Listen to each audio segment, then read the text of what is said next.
દુનિયામાં હજી પણ શ્રવણ કુમાર જેવા લોકો વસે છે, જેનું ઉત્તમ ઉદાહરણ માણાવદરના કેટરર્સનો ધંધો કરતા રાજુભાઈ છે, જેમના સગા દીકરા દીકરીઓએ તરછોડી દીધા છે। તેવા માતા પિતાને રાજુભાઈએ પોતાના સ્વખર્ચે તીર્થયાત્રા કરાવી હતી।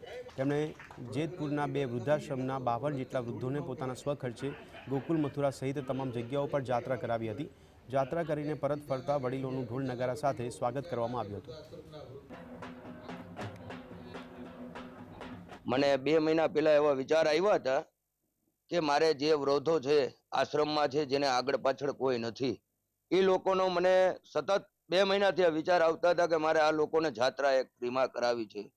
મને મનમાં એવા વિચાર આવતા હતા અને જ્યારે જોઉં ત્યારે મને એવું જ લાગતું હતું કે હું આ લોકોને જાત્રા કરાવું ત્યારે જ મને શાંતિ થશે। 11 દિવસ પહેલા આજે જે લાલભાઈ છે માણાવદર વાળા છે, તેઓનો મને ફોન આવેલો કે ભાઈ આવી રીતે આપણે બધાને લઈ જવા છે વૃદ્ધોને જાત્રા કરવા।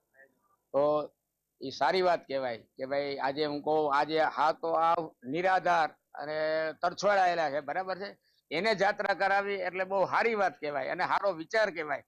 તો બાપા સીતારામની કૃપાથી આજે લાલભાઈ હું કહું બધાનો શ્રવણ બનીને આવ્યા છે, કે બધાનો દીકરો બનીને આવ્યા છે અને બધાને સારી એવી જાત્રા કરાવી છે 11 દિવસ। કનુભાઈ, અમે 11 દિવસની જાત્રા કરીને આવીએ છીએ અને એ જાત્રાના ખર્ચના જે દાતા છે એ લાલભાઈ અને એમનો પરિવાર, એમના માતુશ્રી, એમના ધર્મપત્ની, એમના બાળકો, આ બધા અહીંયા આશ્રમમાં રોકાવાના છે।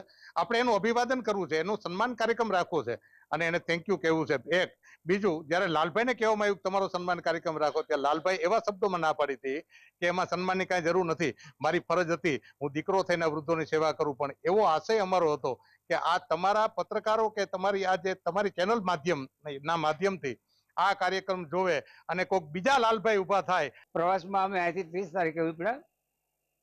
30 તારીખથી અમે છેલ્લા 10 તારીખે રિટર્ન થયા, એટલે 11 દિવસ અમારો પ્રવાસમાં ખૂબ મજા આવી।